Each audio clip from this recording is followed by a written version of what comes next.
Les victoires de la musique et le Palais des Congrès. Oui, c'est une longue histoire puisqu'ils étaient chez nous de 1992 à 1997. Ils sont ensuite partis 14 ans au Zénith de Paris. Et depuis plusieurs années, nous essayons de les faire revenir au Palais des Congrès. L'élément déclencheur a été l'arrivée d'un nouveau président en février 2010, Thierry Chassagne, président de Warner Music.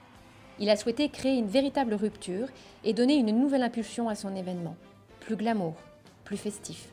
Je laisse maintenant le soin à Charles Réfort de vous présenter toutes les prouesses techniques de cet événement. On nous a présenté le projet ambitieux de Philippe Désert par rapport à la scénographie scénique et on s'est vite aperçu qu'il était légèrement trop ambitieux par rapport à notre salle et ça ne rentrait pas. Alors le projet initial a été quand même maintenu mais il a fallu l'adapter. Philippe Désert a prévu de séparer l'espace scénique en deux, une scène basse, une scène haute, de façon à dynamiser l'événement. Il a fallu effectivement trouver des solutions, notamment suspendre une partie de la scène supérieure.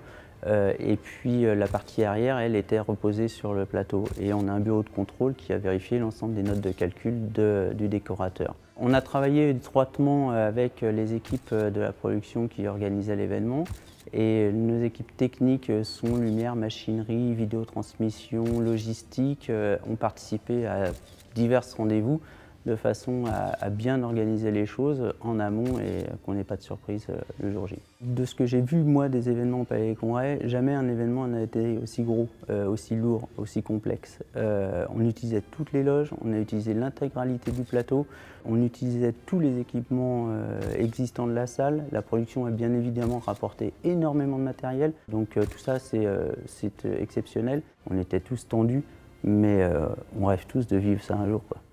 En termes de retombées, pour le Palais, nous avons les retombées images avec un volant pub radio, télé, presse pour les victoires et donc pour le Palais de près de 2 millions d'euros.